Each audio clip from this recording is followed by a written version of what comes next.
menggaji dia. Tidak ada tawar-menawar. Pecat. Kami tidak ingin ada praktek-praktek intoleransi. Kami sangat sayangkan ada seorang pejabat Kota Bekasi. Ini tidak tanggung-tanggung, pejabat Kota Bekasi. Kemana wajahnya Kota Bekasi? Pelakunya pejabat eselon 3, seorang kabin.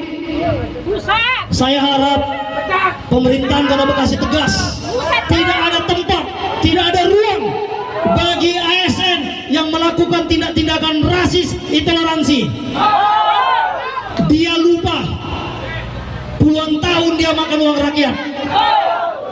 Saya lihat rumahnya mewah, saya lihat mobilnya mewah. Itu uang rakyat, tolong periksa. Dari mana dia bisa beli mobil Fortuner? Dari mana dia bisa bangun rumah mewah?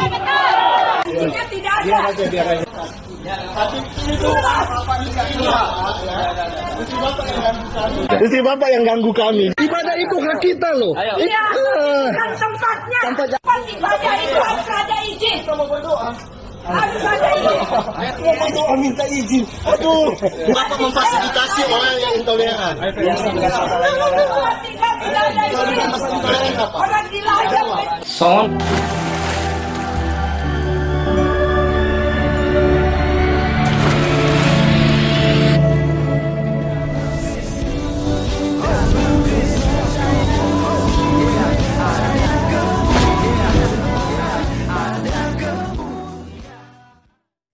Salam Elechem Bisem Yeshua Hamasiah. Salam damai sejahtera dalam nama Tuhan Yesus Kristus untuk kita semua. Teman-teman sekalian, pada video kali ini kita akan membahas mengenai ibu ASN yang keberatan karena ada ibadah doa di rumah orang Kristen. Dan dia ngamuk karena katanya itu tidak sah ibadahnya, tidak sah doanya karena belum ada izin. Urus izin dulu ya. Jadi dia tidak tahu sama sekali bahwa yang diperlukan izin itu adalah untuk pembangunan gereja atau rumah ibadah begitu. Tapi kalau rumah-rumah biasa ya tidak masalah, seperti orang Islam sholat ya kan di rumah ya dengan keluarga, dengan kerabatnya gitu ya. Satu rumah mereka sholat bersama itu sama begitu. Jadi nggak perlu izin, atau musola pun nggak perlu izin begitu. Masjid ya harus ya, vihara, kelenteng dan gereja itu harus ada. Ya, nah jadi teman-teman sekalian, ternyata sekarang seperti yang kita lihat di awal itu dari Pemuda Batak Bersatu yang disingkat dengan PBB itu ngamuk dan mereka nuntut agar ibu ini diproses, dipecat, dicopot dari jabatannya, dan lebih-lebih ya diduga ya dana yang dimilikinya, ada uangnya sekitar 8 M begitu ya, dan rumah mewah, mobil mewah, itu dana dari mana? Dan ini tentu saja harus diselidiki. Nah, oleh karena itu teman-teman sekalian, Pemuda Batak Bersatu itu mereka nuntut agar pelaku intoleran ini diproses. Nah, bagaimana menurut Anda? Mari simak videonya terlebih dahulu, nanti Anda komen. Berikut videonya. Uang kita yang menggaji dia. Tidak ada tawar-menawar. Pecat. Kami tidak ingin ada praktek-praktek intoleransi. Kami sangat sayangkan ada seorang pejabat Kota Bekasi. Ini tidak tanggung-tanggung, pejabat Kota Bekasi. Kemana wajahnya Kota Bekasi? Pelakunya pejabat eselon 3, seorang kabin. Saya harap pemerintahan Kota Bekasi tegas. Tidak ada tempat, tidak ada ruang bagi ASN yang melakukan tindak-tindakan rasis intoleransi. Dia lupa puluhan tahun dia makan uang rakyat. Saya lihat rumahnya mewah, saya lihat mobilnya mewah. Itu uang rakyat, tolong periksa. Dari mana dia bisa beli mobil Fortuner? Dari mana dia bisa bangun rumah mewah? Kami sangat menyayangkan kejadian kemarin. Kami sangat merasa tersakiti, Pak. Kenapa? Karena kami anggap beliau itu adalah aparatur negara yang seharusnya memberikan contoh teladan kepada seluruh masyarakat, bukan menjadi contoh yang tidak baik Ya, kalaupun mungkin beliau terganggu dengan berisik dan sebagainya, ada kata kalimat yang lebih humanis yang bisa disampaikan kepada jemaat atau orang-orang yang sedang melakukan doa. Jadi kami dalam kesempatan ini Pak, tuntutan kami tidak banyak. Pertama, ada jaminan bagi seluruh masyarakat Kota Bekasi terkait toleransi harus berdiri tegak di Kota Bekasi. Berikutnya, kami juga meminta tidak ada ruang bagi aparatur negara, khususnya di Kota Bekasi, untuk ada bersama-sama dengan bapak-bapak sekalian kalau ini orang melakukan tindakan-tindakan intoleran dan rasis, Pak. Ini demi nama baik dan marwah pemerintahan Kota Bekasi. Tuntutan terakhir yang kami minta, yang bersangkutan harus dipecat, Pak, untuk mengembalikan wajah pemerintahan Kota Bekasi, dan pemecatannya harus dilakukan secara terbuka agar publik, agar masyarakat juga bisa lihat bahwasanya pemerintahan Kota Bekasi tidak ada toleransi terkait praktik-praktik intoleran, apalagi yang dilakukan oleh oknum ASN. Dan yang melakukan oknum ASN, Pak, yang kami sayangkan ini oknum ASN.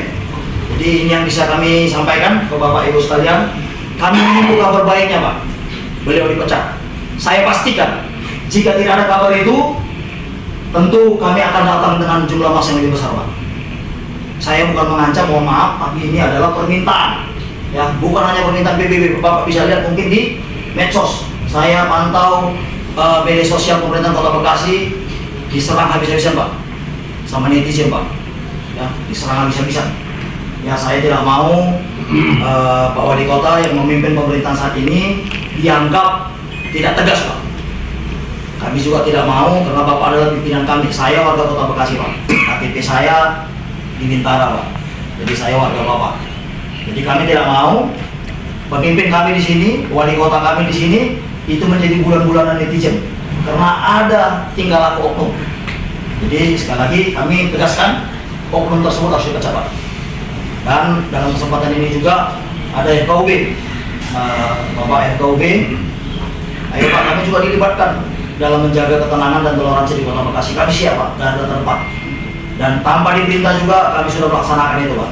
Setiap ada sholat Id, kami hadir untuk mengamankan. Setiap ada acara-acara besar keagamaan, kami hadir, Pak. Kami boleh dilibatkan, Pak. Ya, kami harap juga FKUB harus berada di tengah-tengah, harus berada di semua golongan, Pak. Harus berada di semua agama. Tidak boleh ke kiri, ke kanan, karena yang ini disakiti sedikit tutup mata, yang di sini agak disitum sedikit, langsung mau bicara, Pak. Jadi terima kasih. Ini yang bisa kami sampaikan. Kami menunggu kebijaksanaan dari Pak Wali Kota terkait poin-poin yang kami mintakan tadi. Terima kasih. Jika tidak ada.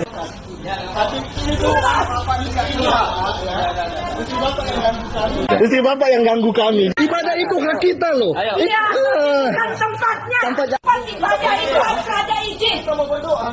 Harus ada izin. Mau berdoa minta izin. Aduh, Bapak memfasilitasi orang yang intoleran. Orang gila aja. Oke, teman-teman sekalian, itulah videonya. Sekarang silakan nilai sendiri. Kalau saya secara pribadi, saya setuju teman-teman sekalian bahwa ibu ini harus diproses. Dan termasuk keuangan yang dimilikinya memang harus diaudit. Ya, supaya memang kejelasan teman-teman sekalian. Ini orang-orang semacam ini orang-orang yang tidak beres. Ya, kaum intoleran teman-teman sekalian. Yang katanya beragama. Pakai jilbab pula kan gitu ya. Jadi sebenarnya ini mempermalukan umat Islam. Ya kan? Nah, jadi teman-teman sekalian, berita memang dia sudah minta maaf, dan saya kira bahwa orang Kristen harus memaafkan sesuai dengan Matius pasal 5 ayat 44, kasihilah musuhmu, berdoalah bagi mereka menganiaya kamu. Kamu harus mengampuni, jikalau kamu tidak mengampuni, Bapamu yang di surga tidak mengampuni kamu, ya kan? Nah, orang Kristen pasti mengampuni, tapi jangan lupa bahwa kita di negara hukum. Maka serahkan kepada pemerintah seperti dilakukan oleh pemuda Batak Bersatu, maka ibu ini harus diproses seadil-adilnya. Baik teman-teman sekalian, seperti apa pendapat Anda? Silakan tuliskan di kolom komentar. Saya Arif Gule, undur diri sampai ketemu di video berikutnya. Tuhan Yesus memberkati kita semua. Salam.